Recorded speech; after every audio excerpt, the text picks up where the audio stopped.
Prince Sharma and associate channel में आप सभी का स्वागत है। आज मैं आप सबको बताने जा रहा हूं कि कोर्ट मैरिज और आर्य समाज विवाह का पूरी प्रक्रिया क्या है। तो आज सबसे पहले मैं आपको ये बताना चाहता हूं कि जो भी कपल्स कोर्ट मैरिज या आर्य समाज विवाह एक दिन में करना चाहते हैं तो वो हमसे डायरेक्ट हमारे हेल्पलाइन नंबर पर संपर्क कर सकते हैं और अपॉइंटमेंट ले सकते हैं, बुकिंग कर सकते हैं। और उन कपल्स को ये जानकारी दे दूं कि उनकी उम्र, जो लड़की की उम्र है वो कम से कम 18 वर्ष होनी चाहिए और लड़के की उम्र कम से कम 21 वर्ष होनी चाहिए। जो अगर डॉक्यूमेंट्स की बात करें उसमें तो उनके पास आधार कार्ड दोनों के पास होना चाहिए या वोटर आईडी कार्ड या पासपोर्ट या कोई भी एक आईडी एंड एड्रेस प्रूफ होना चाहिए। दूसरा, एज प्रूफ की बात करें तो 10th की मार्कशीट, पैन कार्ड, जन्म प्रमाण पत्र या कोई भी आपका जो डेट ऑफ बर्थ प्रूफ होता है वो आपके पास होना अनिवार्य है। 2 विटनेस का होना अनिवार्य है जिनके पास वोटर आईडी या आधार कार्ड या ड्राइविंग लाइसेंस या पासपोर्ट, इस तरह की कोई भी एक डॉक्यूमेंट्स की आवश्यकता होगी। लड़का और लड़की के 4 पासपोर्ट साइज फोटो लगेंगे और इसमें जो विटनेस है उनके एक पासपोर्ट साइज के फोटो लगेंगे। ये डॉक्यूमेंट्स अनिवार्य है। उसके बाद लड़का और लड़की अगर अविवाहित हैं तो ये डॉक्यूमेंट सफिशिएंट हैं। अगर लड़का या लड़की में से किसी की भी लाइफ पार्टनर एक्सपायर हो चुके हैं, डेथ हो चुकी है उनकी, तो उसके लिए उनका डेथ सर्टिफिकेट का होना अनिवार्य है। और अगर उनमें से कोई भी एक डिवोर्सी है तो उनका डिवोर्स का डिक्री शीट का होना बहुत ज्यादा अनिवार्य है। तो कोर्ट मैरिज के लिए हमें क्या डॉक्यूमेंट चाहिए वो सारी चीजें हमने आपको बता चुके हैं। अब अगर ये सारी डॉक्यूमेंट्स आपके पास हैं और आप कोर्ट मैरिज एक दिन में करना चाहते हैं तो उसकी प्रक्रिया क्या है, कैसे होती है ये कोर्ट मैरिज, इसके बारे में मैं आपको बताता हूं। सबसे पहले हम क्या काम करते हैं कि लड़का और लड़की का एफिडेविट बनाते हैं, जिसका शपथ पत्र जिसको कहा जाता है। वो शपथ पत्र एफिडेविट नोटरी मजिस्ट्रेट से अटेस्टेड होता है, उसके बाद वो वैलिड होता है। उसके बाद हम आर्य समाज मंदिर में आते हैं। उस जो नोटरी अटेस्टेड होता है उसे हम आर्य समाज मंदिर वाले को देते हैं। जो डॉक्यूमेंट्स मैंने आपको बताया वो सारे डॉक्यूमेंट्स आर्य समाज मंदिर में सबमिट करते हैं। उसके बाद आर्य समाज मंदिर के द्वारा लड़की का स्टेटमेंट कराया जाता है।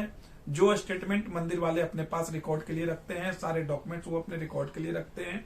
उसके बाद जो भी वैवाहिक रिचुअल्स होते हैं उसके हिसाब से वो लोग मंदिर वाले अपने शादी करवाते हैं, जिसमें कि आपके फेरे, 7 फेरे, मंगलसूत्र और जो सिंदूरदान है, जयमाला है, वो सारे विधि व्यवहार से वो अपना शादी करवाते हैं।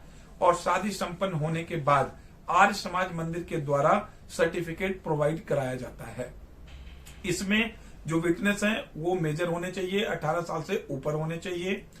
लड़का और लड़की में कोई भी ब्लड रिलेशन नहीं होना चाहिए, जैसे वो भाई बहन ना हो। तो इन चीजों का ख्याल रखना बहुत जरूरी है। अब डॉक्यूमेंट्स के बारे में बता दिया, प्रक्रिया बता दिया। अब ये सर्टिफिकेट मिलने के बाद लोगों की ये क्वेरी होती है कि जी अगर हमारे ऊपर कोई केस हो गया है, जैसे कि किसी ने के माता पिता ने उस पे अपहरण का केस करा रखा है या गुमशुदगी का केस करा रखा है, तो उसके लिए हम क्या करें।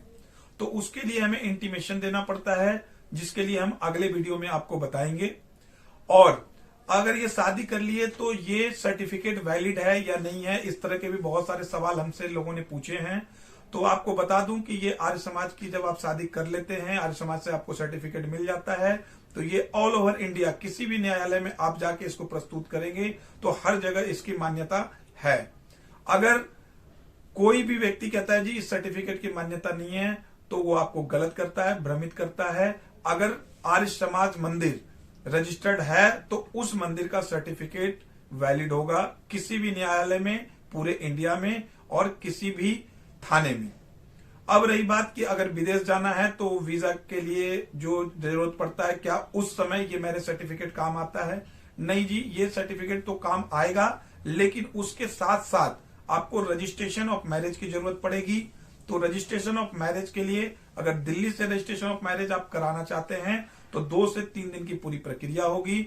और अगर आप एक दिन में चाहते हैं कि जी एक दिन में ही हमारा मैरिज रजिस्ट्रेशन हो जाए, तो उसके लिए गाजियाबाद में ये फैसिलिटी है। गाजियाबाद से आपको मैरिज रजिस्ट्रेशन की प्रक्रिया पूरी करवा के दी जाएगी।